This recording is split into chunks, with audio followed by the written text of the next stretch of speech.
Okay, so we're going to do another triangle proof, but this one we're going to add another step.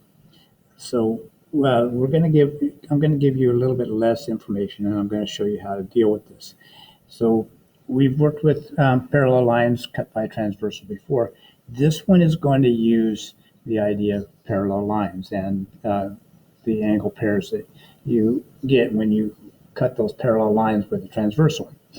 So we're still going to use the old side, side, side, side, and angle theorems. But, and we'll use them in exactly the same way. What will change is how we get some of the information. So we started off with everything given, and then slowly but surely we started adding different things. So let's take a look at what we have right now. So we have RB, that's this line segment, and this line segment, they're parallel.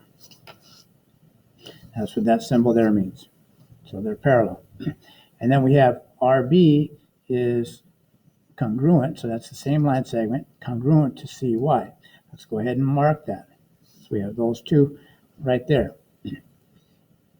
So those two sides are congruent. So we have a side. So it could be this one, or this one so far, right? Now we need to find two more pieces of information, two more corresponding parts that are congruent. And our only choices are angles and sides. Remember, when you have a larger shape cut into two triangles like this, that line segment can be used for two sides. It can be used for both triangles, and that's our reflexive property. So RY can be used for the triangle on the left, and it can also be used for the triangle on the right. So like I said, we're going to use it twice. So I'm going to go ahead and mark it, and these congruence markings are acting like we have two. So this is one pair. This is going to be counted as a pair, even though there's one side. So what we have now is a side and a side. So we have a side and a side. We're not going to be using this one. We're going to look for either one of these two, a side with an angle in between, or a side with another side. Now, there's no way of knowing what these sides are, how they compare. But the parallel lines gives us a clue.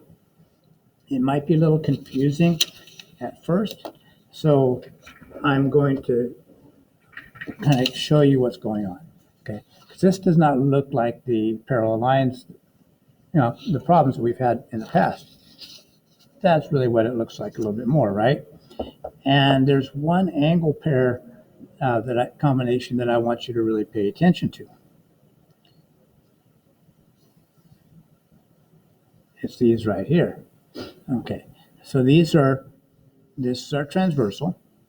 The angles on the opposite sides of the transversal are called alternate, and these are in between the parallel lines.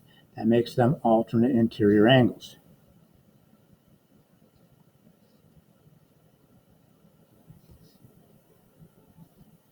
Now, what we know about alternate interior angles is that they are congruent.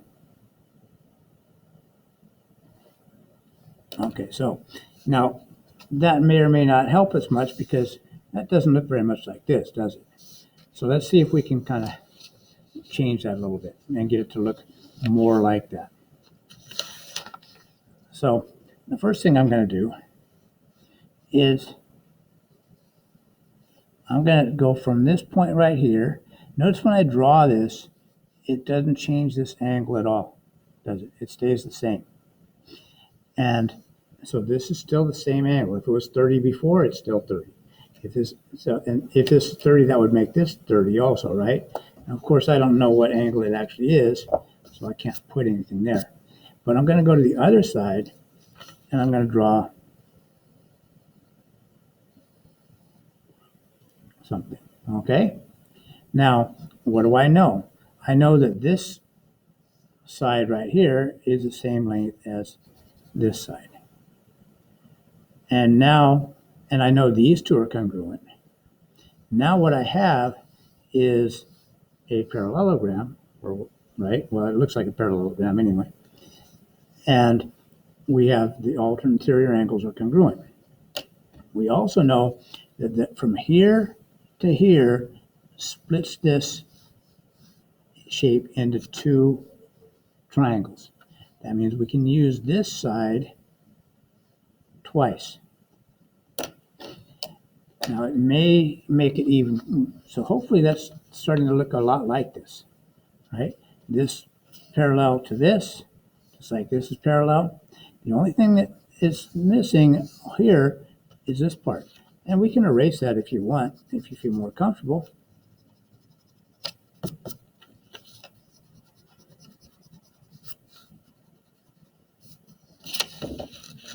Notice when I just erased the outside, I didn't change the angles at all, and I didn't change the length of these sides. Nothing got changed. So you can imagine this one right here.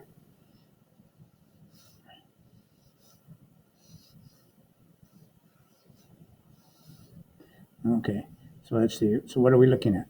So we're looking at this line right here being parallel,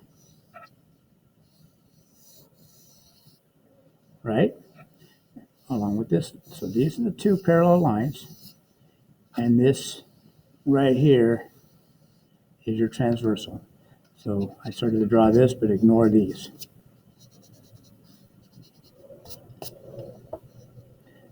So we have parallel lines, transversal cutting across here. That means this angle right here is going to be congruent to this angle.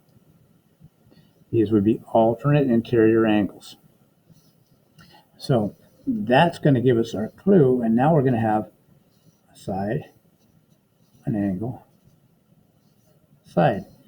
Same exact pattern here, a side, an angle, and a side. Okay, side, angle, side, side, angle, side. So that's going to be our plan. So we start off with our given, just like before, and then we're going to use the reflexive property, and we're also going to use the parallel lines. We're going to use alternate interior angles. Okay, so let's go ahead and write down RB congruent to CY, and we know that's true because it's given. We also know that that is one of our side pairs. So these two right here, that's a side pair. I'm going to go ahead and write this down, even though we won't need it. It won't be the next thing I'm going to write down.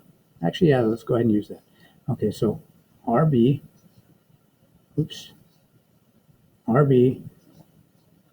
parallel to CY. And how do we know that? Because it's given. Now, the next step is this angle right here. And this angle, these are the ones that are congruent to each other. So we got to say, well, they're congruent.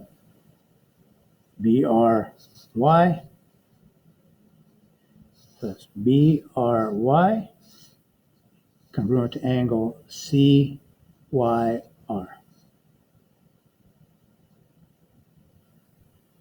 Okay? So these two angles are going to be congruent.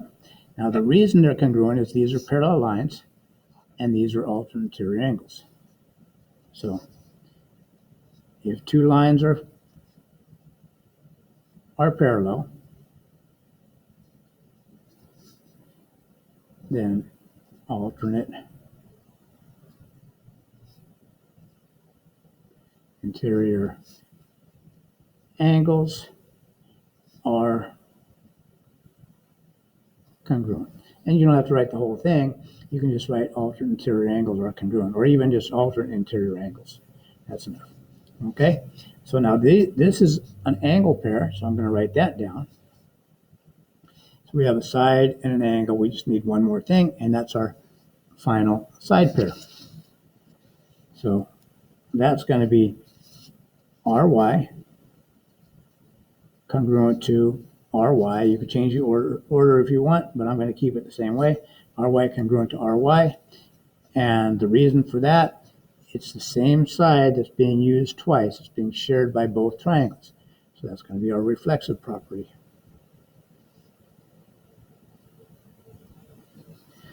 Okay, so a little more complicated in the way we get all three parts, but we still have three parts, side and an angle and a side.